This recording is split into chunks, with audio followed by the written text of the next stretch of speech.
இன்று ஆய்வுப்பணிக்கு வந்திருக்கிற இடம் பட்டர்புரம். இது ஒரு வீட்டு மனை. அவங்க ஆல்ரெடி எத்தனை அடி ஆழம்? 500 அடியா? 500 அடி ஆழம் போர்வெல் போட்டிருக்காங்க அந்த ஷெட்டு பக்கத்தில். எத்தனை அடியில் தண்ணி வந்துச்சு? 260. ஈரம் கசிவு மட்டும் அதில் வந்திருக்கு. வேறு போர் போடல, அந்த ஒரு போர் மட்டும் போட்டிருக்காங்க. பட்டர்புரம் குளம் ஃபுல்லாகவே பாறையாக தான் இருக்கும். பார்த்துருக்கே. உங்கள் ஊருக்காக நான் போர்வெல் சோர்ஸு பெரிய அளவில் எதுவும் கொடுக்கலன்னு நினைக்கிறேன். வாட்டர் போர்டு சார்பாக எதுவும் போர் போட்டிருக்கா குளத்துக்குள்ளே? ஒரு வாரம் சுற்றிட்டு அலைஞ்சேன் அந்த குளத்துக்குள்ளே. போர் போட்டேன்னா கிணறு கொடுத்துறான்னு சரியாக ஞாபகம் இல்லை. பஞ்சாயத்து போர் கிடக்கா? 15 வருஷத்துக்கு முன்னாடி போட்ட போர்க்குள்ளே நான் கொடுத்த போராக இருக்கும். மறுபடியும் அதுக்கு பிறகு நான் வந்து பார்த்தது அந்த 5 ஏக்கர் இடத்துல ஒரு கேரளாக்காரர் வச்சு தண்ணி இல்லைன்னு சொல்லி விற்றுட்டு போயிருக்காரு. இங்கே உள்ள ஆள் தான் வாங்கியிருக்காரு. ஆமாம், அவர் பக்கத்து ஊருக்காரரு. வெளியூரில் இருக்க, சென்னையில் இருக்காரு நினைக்கிறேன். அவருக்கு நான் தான் பார்த்து கொடுத்தேன். 2 போர், ரெண்டுமே ஆழத்தில் நல்ல தண்ணி. அது போர் இடிஞ்சு விழுற அளவுக்கு உள்ள தண்ணி. இப்போ நிலத்தின் மதிப்பு எங்கேயோ போயிட்டுல, தண்ணி உருவாக்கின உடனே அவர் தண்ணி இல்லைன்னு விற்றுட்டு போனார். இப்போ நம்ம தண்ணியை உருவாக்கியாச்சு. ஸோ விஞ்ஞான முறைப்படி நம்ம பார்த்தா நம்ம வாழ்க்கையே அறிவு தானேங்க. ஆசைப்படணும், அத்தனைக்கும் கூட ஆசைப்படலாம். ஆனால் அறிவின் துணை கொண்டு ஆசைப்படணும். ஒரு ஊருக்கு போகணும்னா எந்த முறையில் போகலாம், எந்த பாதையில் போகலாம், அப்படி அறிவு யோசிக்கல இல்லையா? அதே மாதிரி தான் போர்வெல் போடுறதுக்கு முன்னாடி, கிணறு வெட்டதுக்கு முன்னாடி விஞ்ஞான முறைப்படி நீங்கள் நிலத்தண்ணீர் ஆகி பார்த்தா 100க்கு 95-97% கண்டிப்பாக வெற்றி தான்.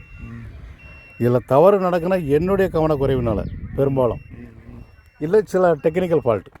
இதனால தான் ஒரு 3%, 7% ஃபெயிலியர் ஆகும். ஒரு 100 ராக்கெட் விடணும்னா 100 ராக்கெட் போய் மேலே சேராது. 1-2 கடலை உழுது. அதை மாதிரி தான் இந்த இடம் இயற்கையான தர தானே. ஏதாவது கிணறு இருந்து மூடினது, போர் போட்டு மூடினது அந்த மாதிரி கிடையாதுல்ல. கீழே பைப் லைன் கிடையாது. ஆனால் அங்கே என்ட்ரன்ஸில் ஒரு டேங்க் இருக்குது, சம்பு தண்ணி தொட்டி இருக்குது. அதனுடைய இன்ஃப்ளூயன்ஸ் இதில் வருதாங்கிறத நம்ம கொஞ்சம் கவனத்தில் வைக்கணும். ஏன்னா அதனுடைய இன்ஃப்ளூயன்ஸ்னால நம்ம தப்பான ஒரு ரிப்போர்ட் கொடுக்கலாம். இந்த தவறு மட்டும் நடக்க வாய்ப்பு இருக்குது. அந்த மோட்டரை போட்டு அவ்வளோத்தையும் காலி பண்ணி விட்டுருக்கோம். ஆமாம், அது இங்கே வந்த பிறகு தானே தெரியுது எனக்கு தொட்டி இருக்குன்னு. அது கொஞ்சம் தான் இருக்குது. பார்ப்போம், அடுத்த ஸ்கேன் பண்ணுவோம்ல, அங்கேருந்து ஆரம்பிப்பேன். ஏன்னா இந்த 40 மீட்டருக்கு இங்கிட்டு ஃபுல்லாக தண்ணி இங்கே நம்ம கவர் ஆகாது. இது 45 மீட்ரு, 200 மீட்டர் ஆழத்துக்கு ஸ்கேன் நடந்துகிட்ருக்கு. இந்த டிரான்ஸ்போர்ட்டர் கறி பக்கத்தில் சம்பு இருக்குது. சில இடங்களில் அது இன்ஃப்ளூயன்ஸ் இல்லை, சில இடங்களில் இருக்குது. அடுத்து இங்கே பார்க்கும்போது ஒன்றுமே இருக்காது, கரெக்டாக பெர்ஃபெக்டாக இருக்கும்.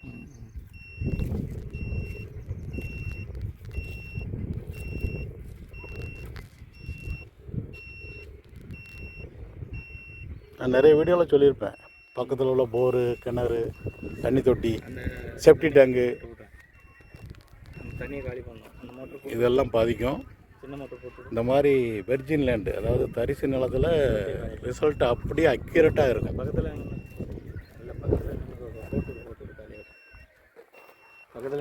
கொஞ்சம் தான் தண்ணி எடுக்கும். இது 2வது ஸ்கேனு. இது வடமேற்கு மூலை தானே. வடமேற்கு மூலையிலேருந்து தெற்க நோக்கி இது 2வது ஸ்கேனு. அங்கே தென்கிழக்கு மூலையிலேருந்து 40 மீட்டருக்கு ரிப்போர்ட் வந்துட்டு முடிஞ்சது. முதல் ஸ்கேன் முடிஞ்சது. அதில் வந்து எங்கேயுமே பாயிண்ட் அடையாளம் வரல. அவங்க போர்வெல் பக்கத்தில் தான் ரொம்ப சுமாரான ஒரு ஈரப்பதம் தான், தண்ணி கூட வெளியே வராது, ஈரப்பதம் தான். மற்றபடி வேறு எங்கேயுமே பாயிண்ட் எதுவும் அமையலை. இப்போ கவர் ஆகாத 40 மீட்டருக்கு அது ரிப்போர்ட் வந்துச்சு. மீதி இடத்த கவர் பண்ணி இப்போ 2வது ஸ்கேன் நடந்துகிட்ருக்கு. 200 மீட்டர் ஆழம்.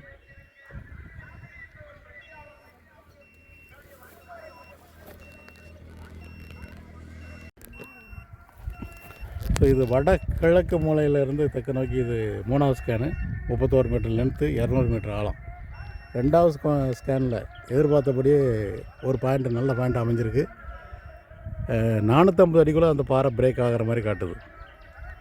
நம்ம 450 அடியில் பிரேக் ஆனால் எந்த அடியிலையும் நிப்பாட்டிக்கலாம், இல்லை 600 அடி வரைக்கும் போட்டு பார்க்கணும். அதை மேல் ஊற்று ஒன்று இருக்குது, 60 அடியிலேருந்து 200 அடிக்கு. மொத்தத்தில் 2 பாயிண்ட் அங்கே அடையாளம் வச்சுருக்கோம். வடக்குள்ள பாயிண்ட் தான் டீப்பராக இருக்குது, தெற்க உள்ளது மேல் ஊற்று மட்டும்தான் சுமாராக இருக்குது. அதே சரம் இங்கே கிழக்க நோக்கி அது தொடர்ச்சியாக கிழக்கு நோக்கி போகுதாங்கிறது இப்போ அந்த ஸ்கேனில் தெரிஞ்சிடும். ஸோ இந்த ஏரியாவில் பாறை அமைப்பு மேற்கு 10 டிகிரி வடக்குங்கிற கோணத்தில் இருக்குங்கிறது இந்த ஸ்கேன் மூலம் உறுதி செய்யப்பட்டிருக்கு. இதுக்கு அடுத்து ஒரு 4-5 கிலோமீட்டர் மேற்க போனீங்கன்னா வடமேற்கு தென்கிழக்குன்னு அந்த நீரோட்டம் மாறிடும். இந்த இடம் வரைக்கும் ஏறக்குறைய கிழக்கு மேற்கில் தான் இருக்குது பாறை அமைப்பும் நீரோட்டமும்.